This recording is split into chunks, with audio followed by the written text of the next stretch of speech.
Olá pessoal, tudo bem com vocês? Bom dia, a paz do Senhor Jesus. Espero que vocês estejam bem nessa manhã, com a graça, com a bênção e com o favor de Deus. Amém, queridos? Nós vamos dar continuidade então hoje à nossa classe, né?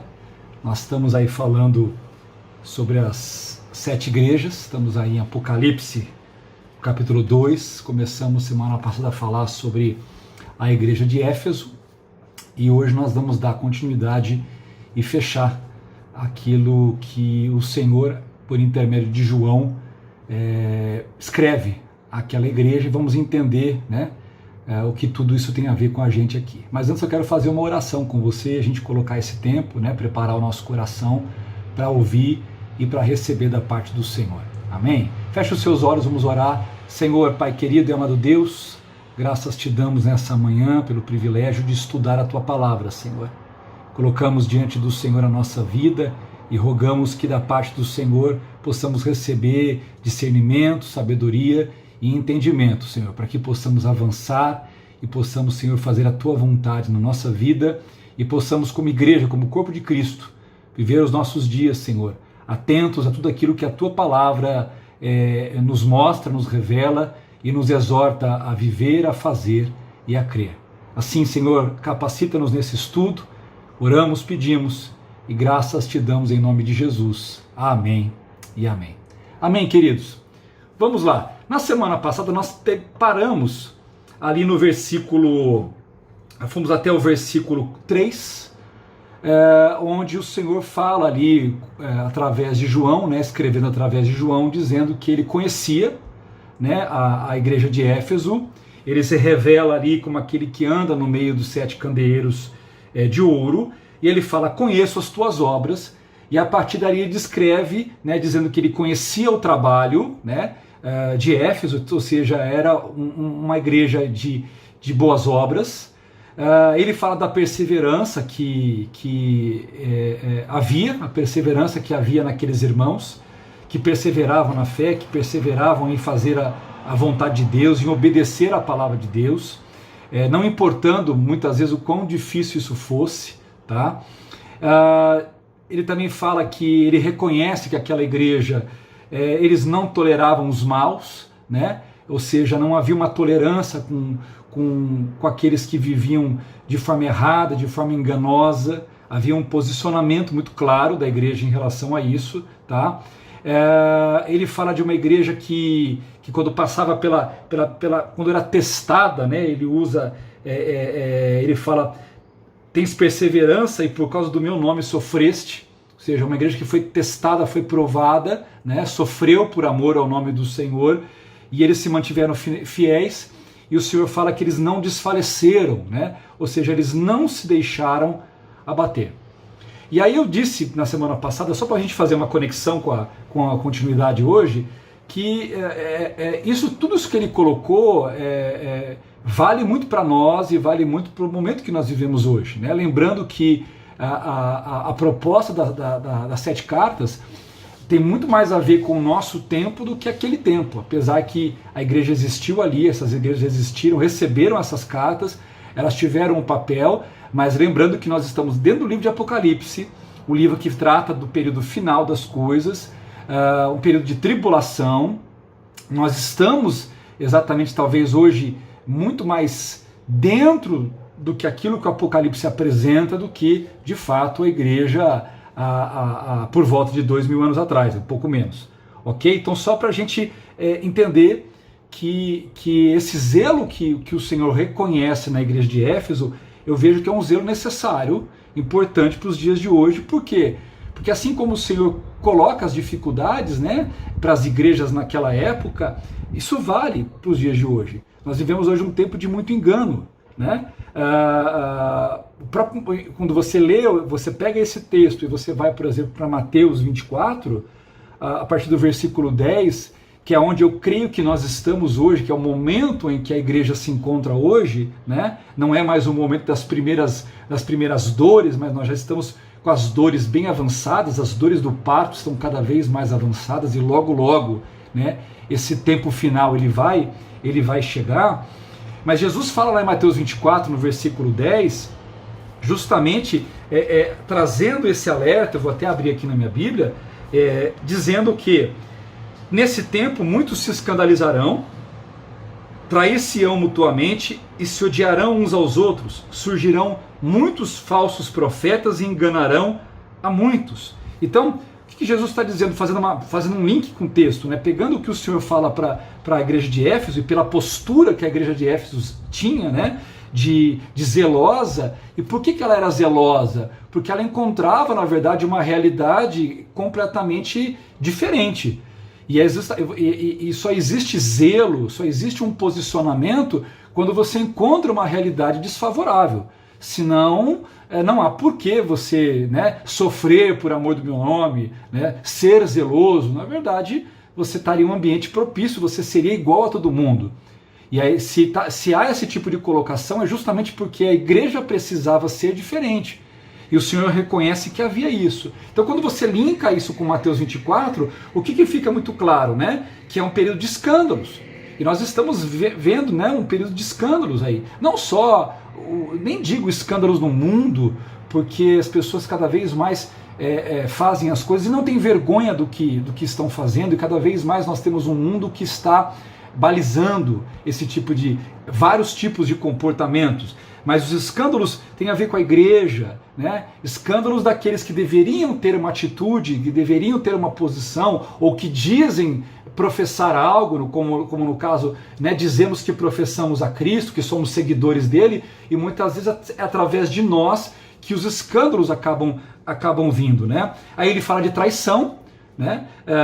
De ódio, de falsos profetas e de engano de ensino, engano em relação à verdade. E se você parar para analisar, o nosso momento é o momento em que todos esses elementos estão nítidos, estão claros, estão apresentados ao nosso redor. Seja no mundo e principalmente dentro da igreja, você vai encontrar os falsos profetas, o engano, os ensinos enganosos que deturpam a palavra de Deus e que acabam diluindo a mensagem do Evangelho, a verdade do Evangelho, né?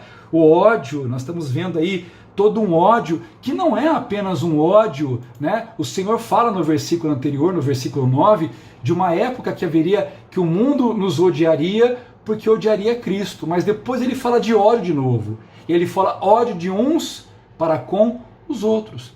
E muitas vezes o que nós estamos observando não é apenas o ódio que as pessoas aí fora têm, mas nós temos visto o quê? Nós estamos vendo um ódio dentro da própria igreja.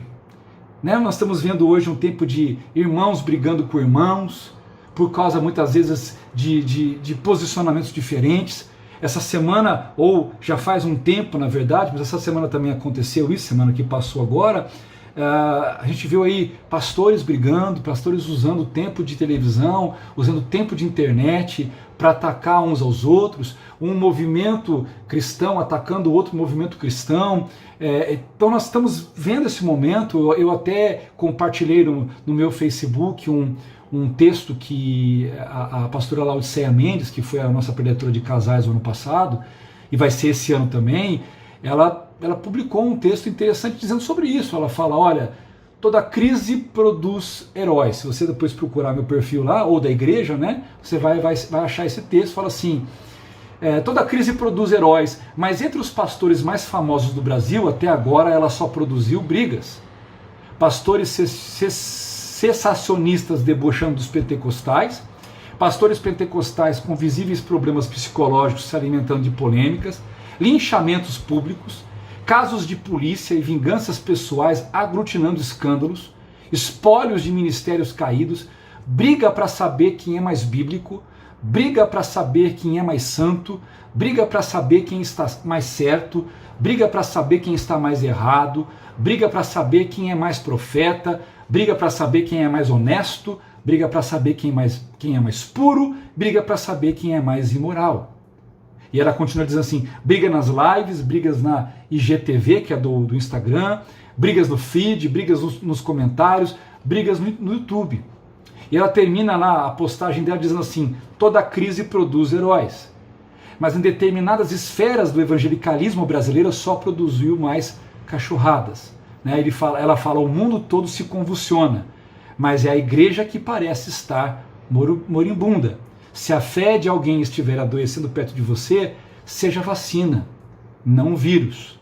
Né? E aí ela fala, deixa os loucos sozinhos brigando por arrogância, daqui para frente será cada vez mais dura a nossa luta pela sobrevivência. E eu tenho que concordar com o texto, porque nós estamos vendo isso, uma época de ódio, de briga, de discussão, de gente tentando provar que é melhor do que a outra, né?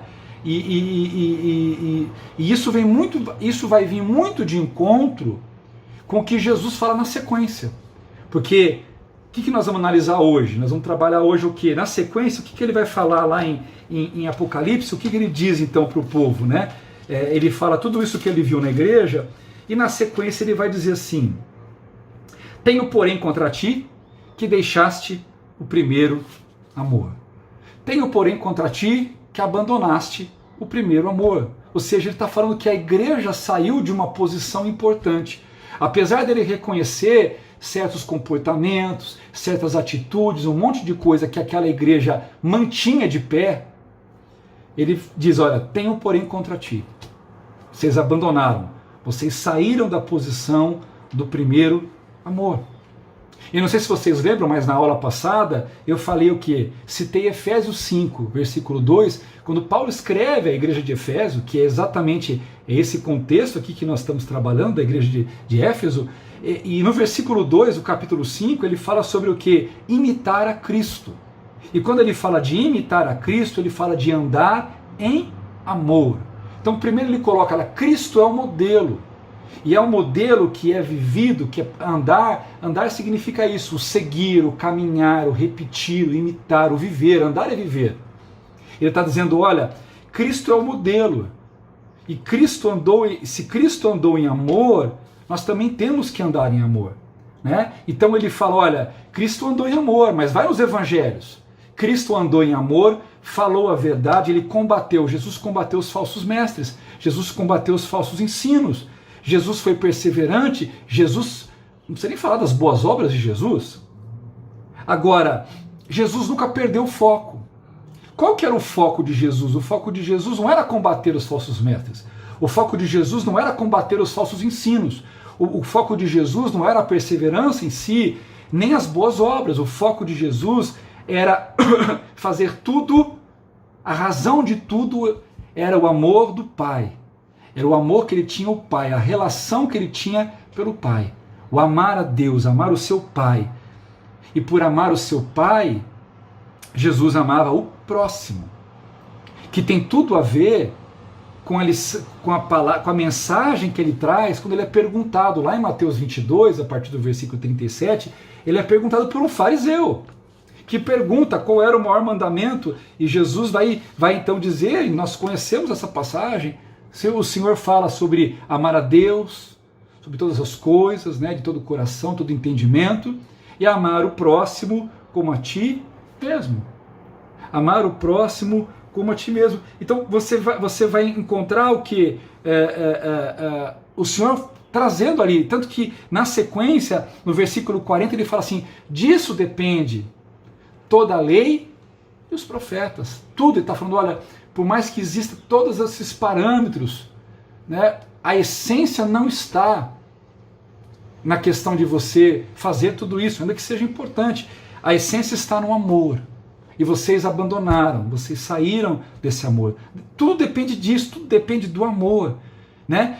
A gente pode dizer o quê? Que isso que Jesus traz, que ele fala do primeiro grande mandamento e daquele que junto com esse, o que ele está colocando? Né? Que o alicerce da vida cristã é amar a Deus e amar o próximo. Então eu posso defender a verdade, devo defender a verdade, mas ao mesmo tempo eu preciso defender essa verdade, viver essa verdade através do amor, né?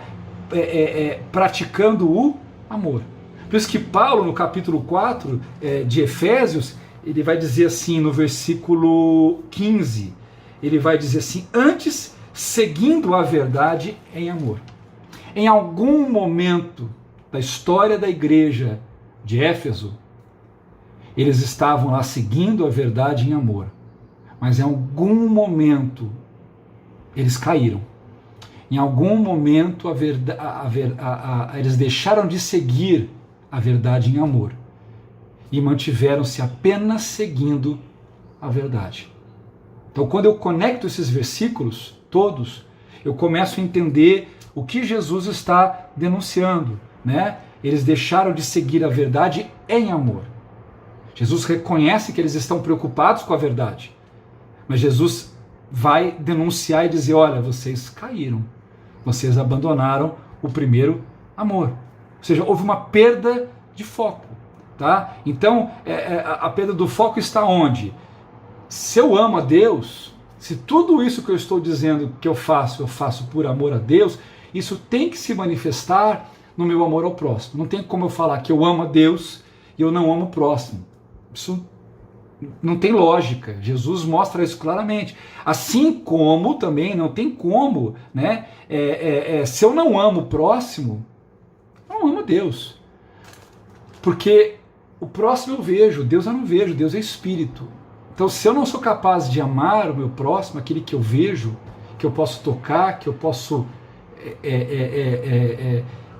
literalmente estar ali com aquela pessoa, não tem como falar que eu amo a Deus. Então é bem interessante, né? E Paulo alertou a igreja de Éfeso, né? Nós lemos o capítulo 4, versículo 15, nós lemos o capítulo 5, versículo 2. Em ambos os momentos, Paulo está falando exatamente isso, de como deve ser o nosso caminhar. Amar a Deus e amar o próximo. Esse é o nosso foco. Então, dentro dessa forma de caminhar, nós defendemos a verdade, nós podemos não suportar os maus, nós podemos resistir aos falsos apóstolos, aos falsos ensinos, mas se nós deixarmos de fazer tudo isso, né, em amor, já era. Né? Não tem, esse era o perigo. Né? Eles estavam fazendo aquilo que era bom, tá? Mas em algum momento aquilo que era feito motivado pelo amor, agora não era, o motivo não era mais o amor. Agora eles faziam aquilo porque aquilo se tornou a razão. Então eu posso fazer alguma coisa não porque de fato a minha motivação é a correta, mas eu posso fazer aquilo porque aquilo passou a ser importante para mim. O fato é que o que Jesus está denunciando aqui, e isso é um alerta para nós nos dias de hoje, porque nós estamos num contexto com falsos profetas, com isso, com aquilo, Jesus está dizendo: olha, nada disso tem valor se vocês não mantiverem o primeiro amor. Um amor que tem a ver, né, o amor cujo foco é o Senhor. Para aquela igreja de Éfeso, o foco não era mais o Senhor. O foco estava em serem corretos, em serem bons, em serem verdadeiros. Isso gerava um orgulho perigoso. Um orgulho perigoso é ser bom por ser bom, é ser justo por ser justo, é ser correto por ser correto. E na verdade nós não somos bons, justos e corretos porque a finalidade é nós sermos bons, justos e corretos.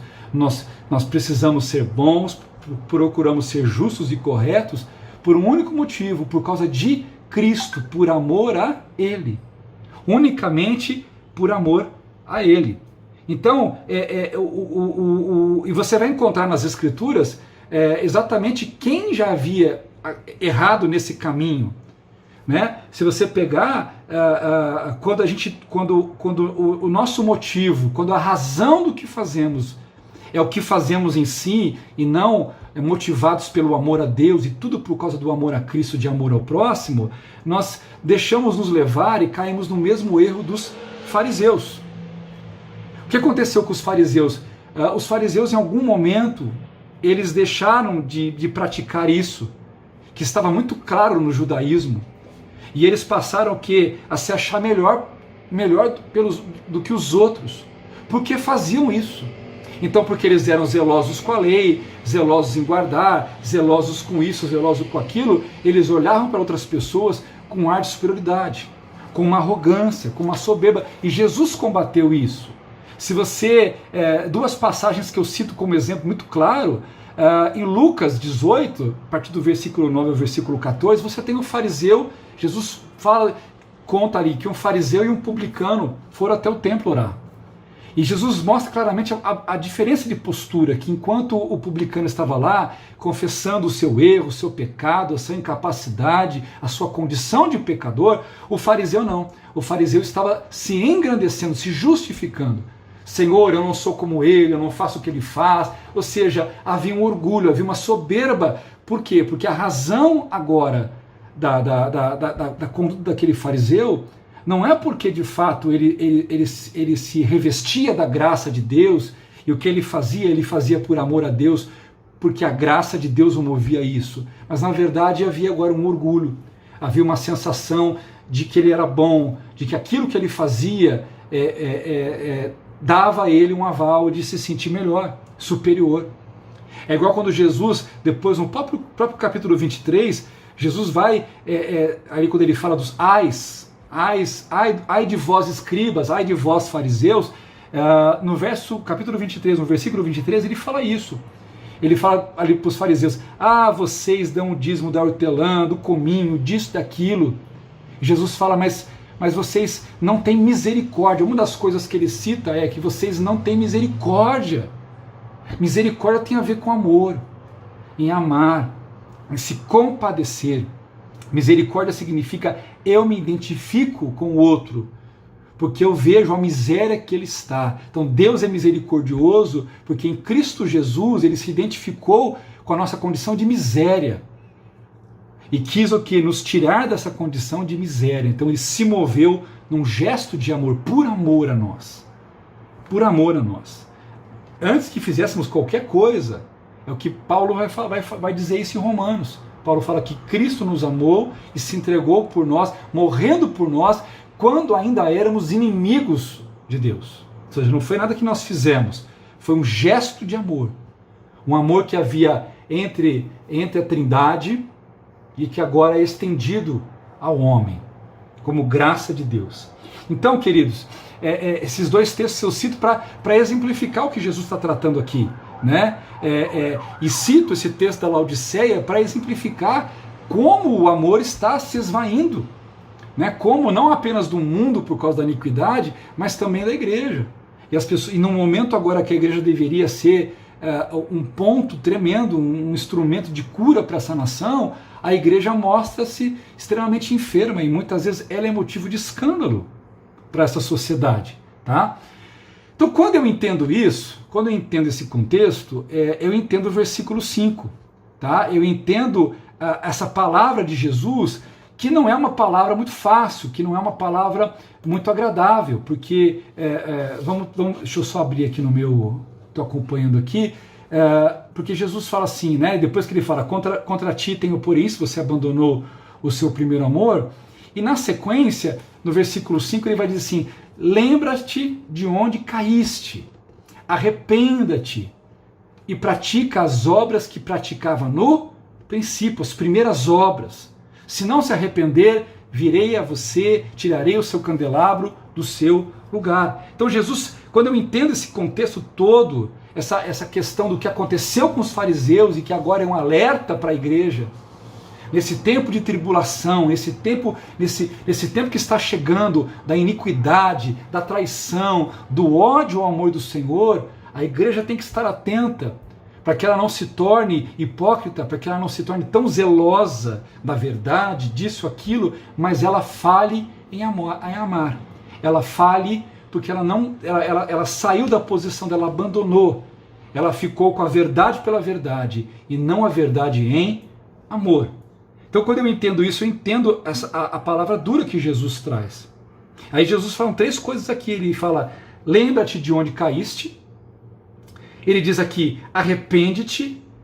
E depois ele fala, volta-te à prática das primeiras obras. É interessante porque ele fala assim, olha, se vocês não fizerem isso, eu vou tirar o candelabro. Ele está falando de rejeição, de rejeitar. Né? É interessante quando você vai lá em Mateus 23, no versículo 15, quando Jesus está dizendo para os fariseus, ai de vós, escribas, ai de vós, fariseus, Jesus faz uma observação interessante, ele fala assim, hipócritas, percorreis o mar e a terra para fazer um prosélito, e depois de o terdes feito, o tornais filho do inferno 2 vezes mais do que vós. Jesus está dizendo assim que não só essa postura dos fariseus e dos escribas era uma postura que Deus rejeitava, como que eles estavam gerando pessoas piores do que eles. Ou seja, pessoas que estavam tão rejeitadas quanto eles. Quando ele usa essa expressão filhos do inferno, né, é exatamente isso, ele está colocando assim, gente afastada da verdade. Então quando eu linko essas coisas todas, eu entendo as palavras de Jesus, por quê? Porque o Senhor rejeitava toda aquela religiosidade dos fariseus, ela era rejeitada pelo Senhor. Ela era rejeitada pelo Senhor, ela era condenada.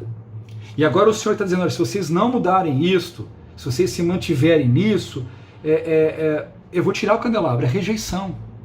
É rejeição, por quê? Porque aquilo que ele escreve lá em Mateus 23,15.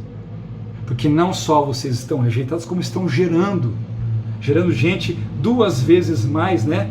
Filhos do inferno, 2 vezes mais do que vocês. Ou seja, o que está sendo gerado, essa é uma preocupação. O que a igreja está gerando hoje?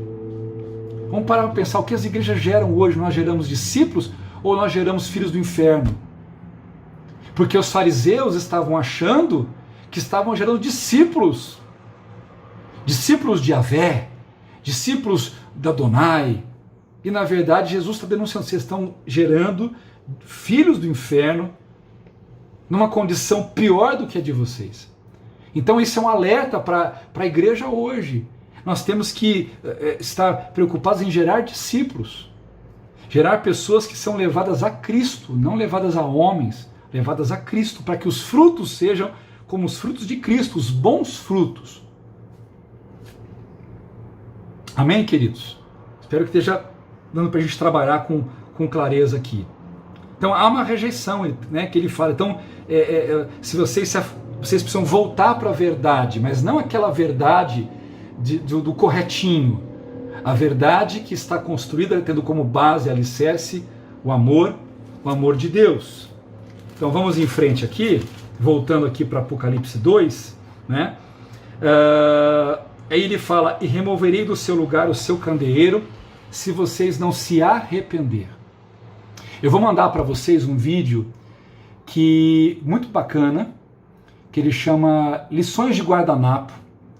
Eu vou ver se consigo mandar o videozinho inteiro, se ele for muito grande eu mando o link para vocês no YouTube, porque ele trabalha muito a questão de diferenciar remorso de arrependimento.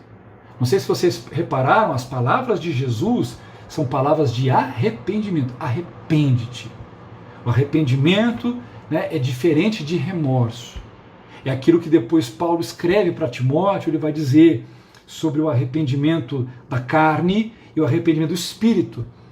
Ele fala que o arrependimento que vem da carne, que nós chamamos de remorso, na verdade é uma tristeza, mas que não muda. É a tristeza porque nós somos pegos, é a tristeza porque as coisas deram errado, é a tristeza porque nós somos pegos no flagra, porque a coisa não deu certo. O arrependimento significa que mesmo que aquilo tenha dado certo, eu entendo que eu errei, eu entendo que minha posição está errada, eu entendo que o que eu fiz é errado, e que eu não posso concordar com aquilo, eu não posso esconder aquilo, não posso manter aquilo na minha vida. Eu tenho que rejeitar aquilo que eu fiz e escolher nunca mais fazer isso. Então, veja, o Evangelho sempre fala de arrependimento. E nós temos que tomar cuidado, porque muitas pessoas hoje, muitos cristãos, não entendem o que é arrependimento. Na verdade, são tomados de remorso. Remorso porque o que fizeram não deu certo. Remorso porque não conseguiram esconder o pecado. Remorso porque no final deu problema. Mas não porque aprenderam, não porque estão arrependidos, não porque sabem que feriram o coração do Senhor, entristeceram o Espírito. Porque o remorso significa que quando a minha tristeza pelaquela situação passar, eu provavelmente venha a fazer aquilo de novo. O arrependimento significa que eu lutarei com todas as minhas forças para nunca mais repetir aquele tipo de coisa. Então fica uma diferença grande, uma diferença boa aí. Então aí ele vai dizer aqui no versículo, voltando para o texto, ele vai dizer aqui no versículo 6, tens porém a teu favor que eu odeio as obras dos nicolaítas, as quais eu também odeio. Aqui, gente, é um pouquinho complicado, um pouquinho mais difícil, porque ele fala dos nicolaítas.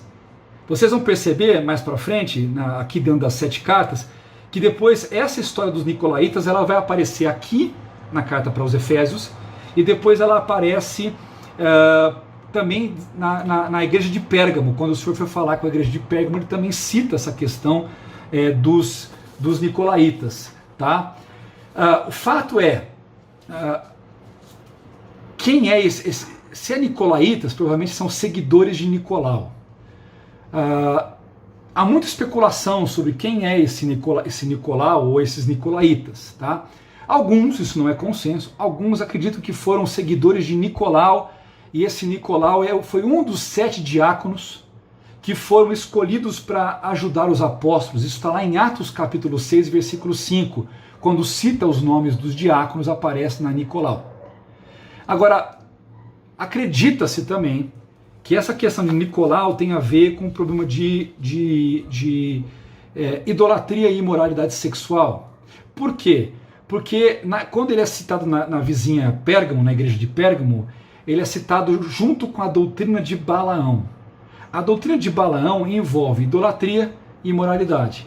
Então, provavelmente, pode ser que os seguidores de Nicolau, os nicolaítas, estivessem com algum tipo de prática dentro da igreja, que fossem práticas permissivas em relação à imoralidade sexual.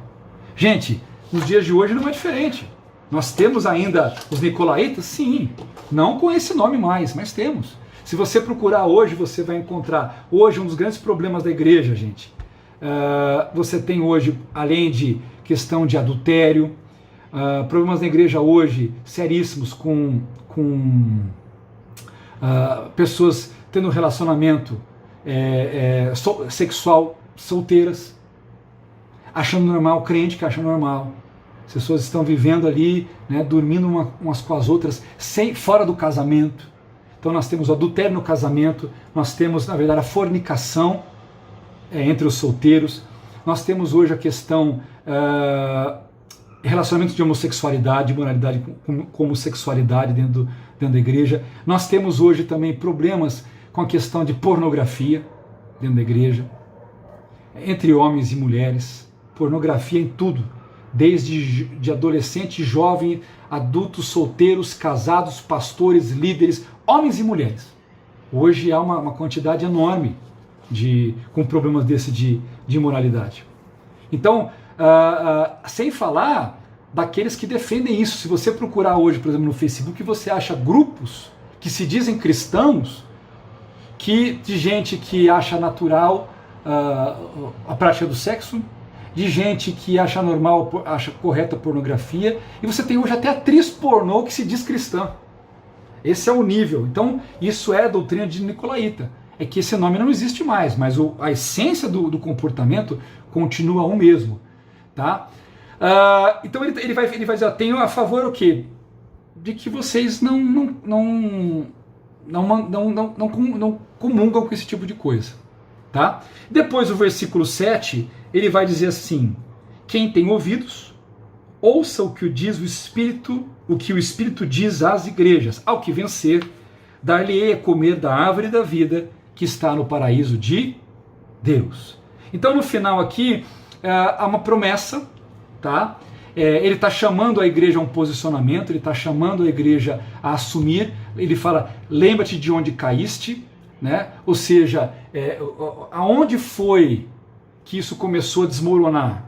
Em que momento? E muitas vezes a gente para, se a gente olhar para a nossa vida, a gente vê que ela não está correta, a gente vai parar para pensar e vai ver e falar assim, onde foi que isso aconteceu?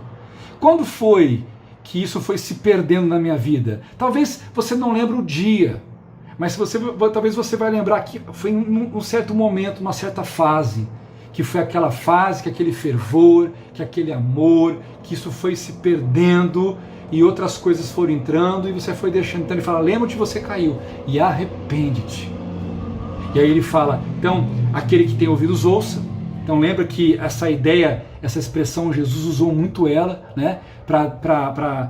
Assim como ele falava, em verdade eu vos digo, ou seja, prestem atenção, porque o que eu estou falando aqui é algo muito sério. Então ele está chamando a atenção da igreja para aquele momento, e ele está então trazendo aqui, ele fala, né, ao que vencer. O vencedor é aqui aquele que persevera, aquele que permanece, aquele que faz as mudanças que devem ser feitas. E ele vai falar o quê? Darei o direito de comer da árvore da vida que está no paraíso de Deus. Aí ele cita a árvore da vida. Isso aqui tem uma referência direta com o Éden, lá em Gênesis, tá? O Éden, é lá que nós vamos encontrar a visão da árvore da vida, que o homem no jardim ali do Éden, tá? Então ele está trazendo uma referência lá de trás para ficar muito claro. A gente sabe que essa referência do Éden, que estava lá, da árvore da vida, ela representa a vida eterna, ela representa a figura de Cristo, aquele que nos concede vida e vida eterna. Tá? E quando a gente liga isso, a gente vai entender que, na verdade, essa referência aqui de comer da árvore da vida, isso tem a ver exatamente de desfrutar de Cristo, desfrutar da presença de Cristo. E isso tem uma conotação para aquele momento em que a igreja estava, porque vamos esperar pensar, é uma igreja que ela não está vivendo o amor. Se ela se voltasse para viver o amor, se ela se voltasse para as primeiras obras, qual é a promessa para aquele que perseverasse em buscar novamente o fervor, o amor a Deus e o amor ao próximo?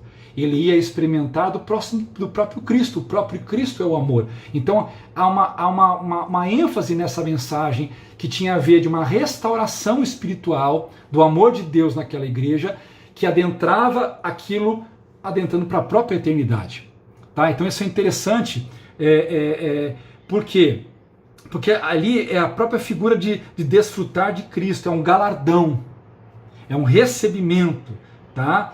E tanto que quando você pega, por exemplo, quando Jesus fala para o ladrão da cruz, né, Senhor, lembra-te de mim quando entrares no paraíso, a resposta de Jesus é, hoje mesmo tu estarás comigo no paraíso. Ou seja, era o estar com Cristo, era estar com Ele, desfrutar dele. Então isso tem a ver com salvação, isso tem a ver com a presença de Cristo, com a vida eterna. Então é isso que o Senhor está falando, é isso que o Senhor está dizendo aqui. E veja, eu não estou aqui defendendo, tá, salvação por obras, de forma nenhuma. O que eu estou dizendo é que o resultado das nossas obras, o resultado da nossa salvação, né, a importância de nós mantermos vivo o que de fato é singular. O que de fato é singular é o amor de Deus. Né? Como cristãos do Novo Testamento, nós não vivemos baseados em seguir regras, nós vivemos baseados em seguir o amor de Deus para nós. Então que eu e você, queridos, possamos ser fervorosos nisso, entender a mensagem de Éfeso. É uma mensagem para os dias de hoje? Sim. É uma mensagem para eu e você? Sim. Nós temos que ser dirigidos pelo amor de Deus. A nossa fé, querido, neotestamentária não é seguir regras. A fé cristã não é seguir regras, faço ou não faço, pode ou não pode. A nova aliança, ela nos traz a nossa vida agora em Cristo, a nossa vida agora debaixo da graça do Senhor, e isso de forma nenhuma, debaixo da liberdade do Senhor, isso de forma nenhuma é um atestado de libertinagem. Na verdade, por causa do amor a Cristo, por causa do amor ao Senhor, por causa do entendimento da minha salvação, eu vivo agora para amar a Deus e para amar o próximo. Eu vou entendendo, caminhando com o Senhor, com amor ao Senhor, eu vou entendendo aquilo que eu devo viver e me posicionar, sem perder de vista que a base de tudo, de toda a minha vida, a minha fé, da minha caminhada, está no amor. O amor sustenta a verdade. A verdade muitas vezes pode se tornar uma coisa dura, uma coisa seca, e a verdade pode levar ao orgulho. O amor não. Se nós formos lá para 1 Coríntios, quando Paulo fala no capítulo 13 ali sobre o amor, ele fala sobre isso: o amor não se ufana, o amor não se engrandece, o amor não deseja o mal. Então quando nós andamos no amor, a própria verdade ela ganha o sentido correto para que nós possamos ser tratados e curados pelo Senhor, porque o Senhor nos corrige em amor, e nós possamos ser instrumentos de cura, de bênção para os outros, porque nós falaremos a verdade em amor, agiremos na verdade em amor.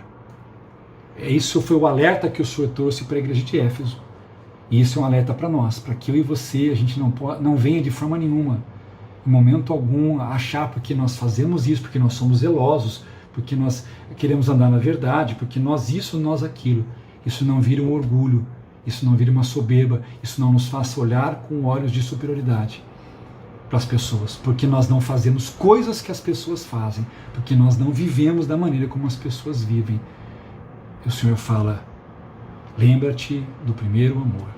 Então, se eu e você percebemos que tem faltado esse amor, o amor a Deus, o amor ao próximo, se o que estamos fazendo é muito mais por zelo religioso, o que propriamente fazemos por amor a Deus, porque amamos o Senhor e porque amamos o próximo, nós precisamos, na verdade, parar, olhar aonde nós caímos, nos arrepender e voltar para a presença do Senhor e colocar ao Senhor que sejamos restaurados pela sua graça e pela sua misericórdia.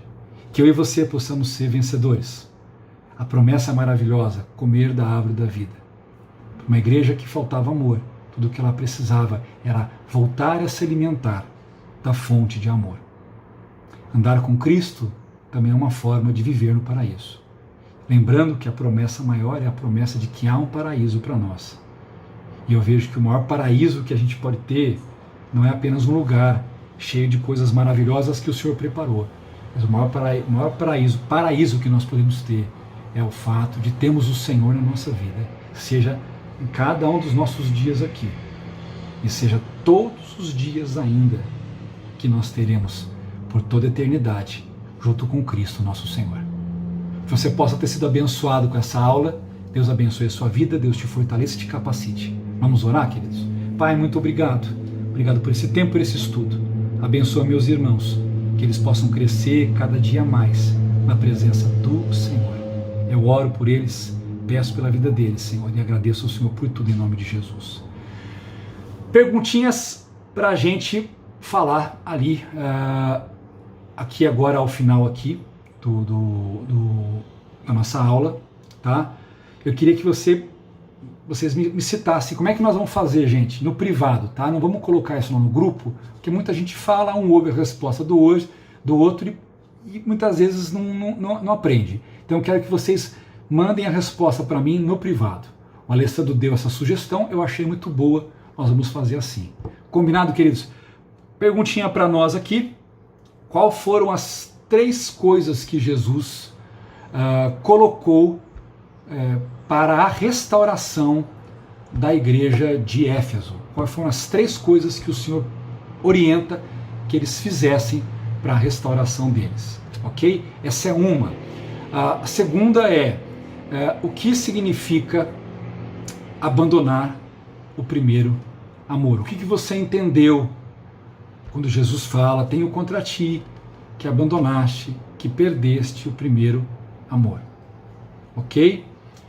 Acho que essas 2 perguntinhas estão boas, tá? Para a gente poder discuti-las aí agora ao final da aula. Tá bom? Deus abençoe vocês. Logo mais temos nosso culto. Fica ligadinho aí para você ser abençoado e você poder também louvar a Deus e cultuar ao Senhor e receber a palavra de Deus.